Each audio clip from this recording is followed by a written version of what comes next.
Lafayette, the president of American Baptist College. Now, Dr. Lafayette, you know, before we had our second break, we were talking about the civil rights movement.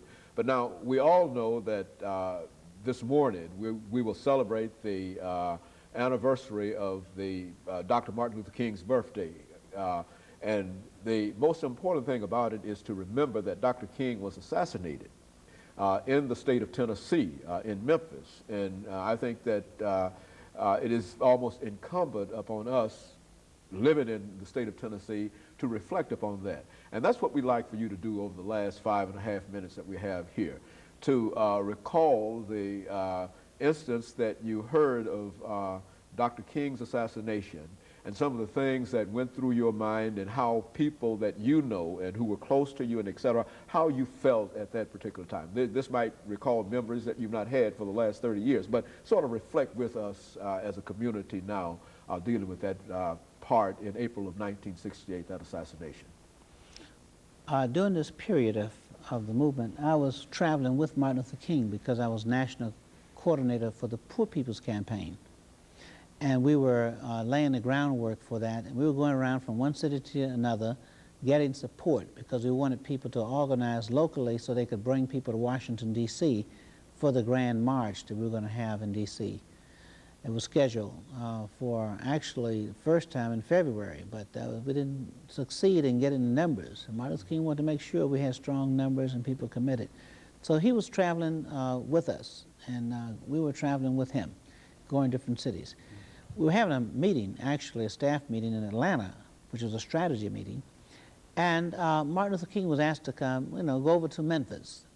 Jim Lawson, who's one who was actually involved in the movement many years with us, was having to work with the sanitation workers, and the support was waning. He said, so, if Martin Luther King could just come to Memphis, have a speech, and have a little rally, a march, and that would bring the kind of focus on this, and perhaps the pressure to get them to negotiate. So Martin Luther King was reluctant. He said, well, this is not on our schedule, and he said, okay, why don't you all just continue to meet.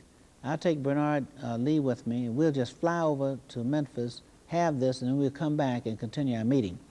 Well, as you know in history, the march broke out in violence, and Martin Luther King only had one of his own staff people there.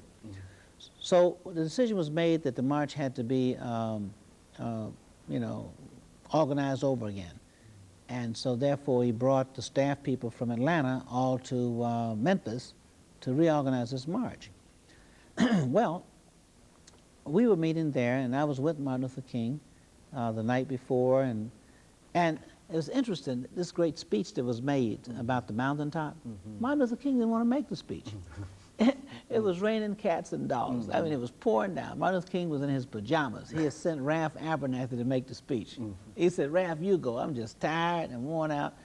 And another little thing happened. The publicity was very negative about that march being, and Martin Luther King was concerned that the media was going to say that the movement was waning, and so therefore when he would go out there and it's raining cats and dogs, only a few people would come. That had some impact over whether or not the support was there.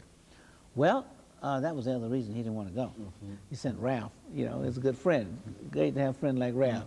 Ralph got there and said, no, Martin Luther King. He called back. He said, you got to come. This is your crowd. He said, when I walked through the door, the people just went up.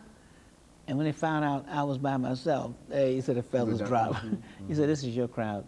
And they were standing outside in the rain at Mason Temple there in Memphis. Well, I was with him in his room, so he got up and he put on his clothes and we went over to the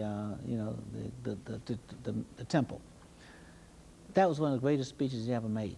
Well, the next day, to make a long story short, he said that I should continue and go on to Washington, D.C., so we could stay on schedule and open up the campaign office, which was on U Street. I think it's 14th and U in Washington, D.C. Well, actually, I was in flight when Martin Luther King was shot. And I didn't know until I arrived at the airport, National Airport, what had happened, because no one there to pick me up, and I called, the place was rioting. I mean, all over. So at that point, he'd just been shot. So we got AP and UPI on the phone. I had one on one phone and one on the other. and they were reading the ticker tapes. You know, in those days they had ticker tapes that would come out out of the you know, news media. So I was hoping it was just shot, but then as I stayed on the tape, and I could hear the guy break down because he was reading it to me. He was gracious enough to read it to me, and he broke down and said, "Announcement has come from Memphis that Martin Luther King is dead."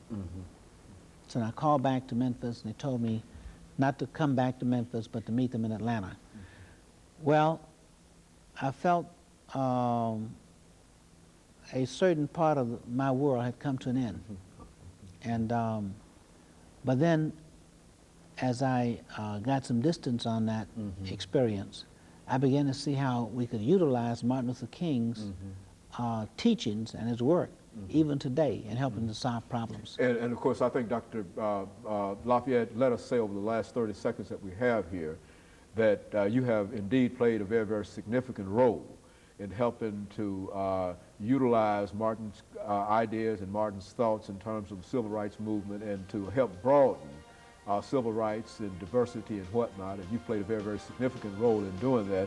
And I'm sure that Dr. Martin Luther King would be very, very proud of some of the things that you've been involved with. And let me thank you for coming by and being with us. And let me encourage you to tune in again next week for another informative edition of Comments. Thank you and good morning.